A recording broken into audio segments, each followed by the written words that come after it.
of what happened after that shooting took place. When law enforcement arrived, they went back and forth on details.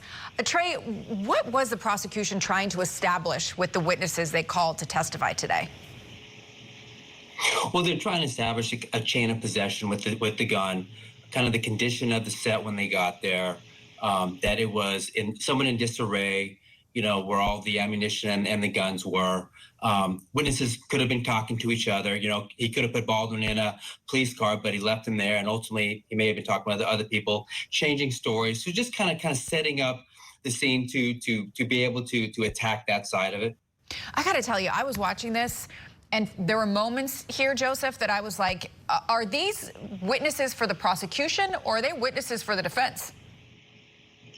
Sure. What we're seeing is very small town law enforcement. I've done cases, in big cities and in small towns, and here are witnesses that clearly aren't polished, so to speak. And usually you do get that with prosecution witnesses. So I think they're up there giving their story, and I think it shows the weakness of the prosecution's case that you can't tell who witnesses are for. Okay, so I hear you say the prosecution's case is weak. We are on day one. If that is the case, why put this case to trial? Because you have somebody who was tragically killed, and a lot of times politically the prosecution wants to leave it in the hands of a jury. Imagine if they dismissed, then they would be criticized. Oh, they caved in to a rich Hollywood movie star. If they leave it up to a jury, no matter how strong or weak the case, they can always wash their hands of it and say, well, the jury has spoken. And now, Tre, part of the prosecution's claim is that Baldwin acted reckless. Jurors are actually going to see clips of Alec Baldwin on that movie set waving a gun around, using a gun as a pointer, shooting a gun after the director says cut. How do his attorneys then explain his behavior? The big key is identifying the difference between the real world and the world of movies. And in the world of movies, everybody has duties and obligations. Actors act, directors direct, people set up the set, and armorers are in charge of gun safety. And as long as everybody follows their jobs and duties, it's supposed to be a safe set. If I were to go out into the real world and somebody would give me a gun and say, hey, go ahead and shoot it, don't worry about it, I've checked, there's no bullets in it, I shoot it and I kill somebody, I'm going to get arrested. But in the world of the movies, you're entitled to rely on an expert. You have to rely on an expert, because the second, an actor or somebody else is making decisions of an expert, then we turn into chaos. So it's about showing the difference between the movie world and why it's very appropriate for Alec Baldwin to be able to do whatever he wants with the gun, because safety is assumed before it hits the actor.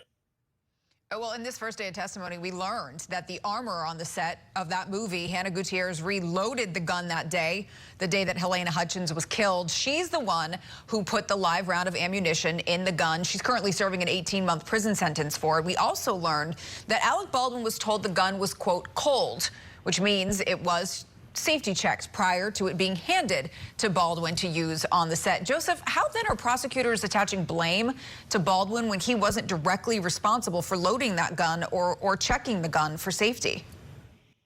Sure. So they had a much better case up until last week, when the judge ruled that the prosecution can't use the fact that he was a producer as well.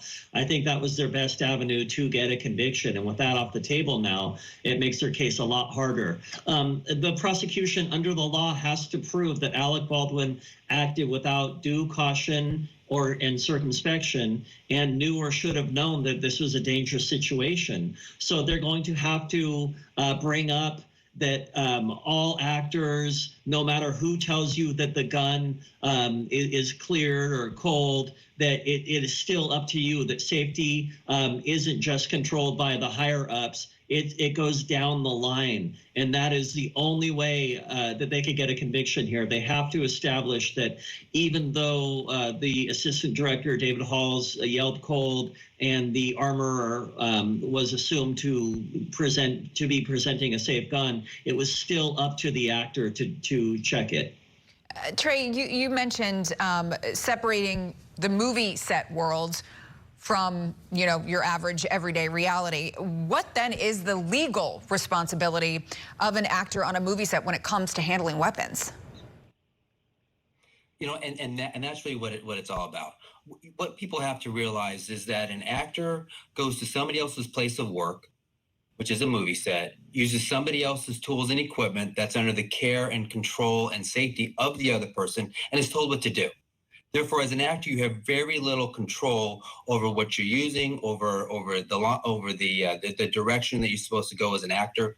And so it is through this that the actor has no responsibility for set safety. The second you start imposing a duty of safety on an actor, you are now imposing a duty upon a non-expert, and we don't want that. We want sets to be governed, the safety of sets to be governed by experts.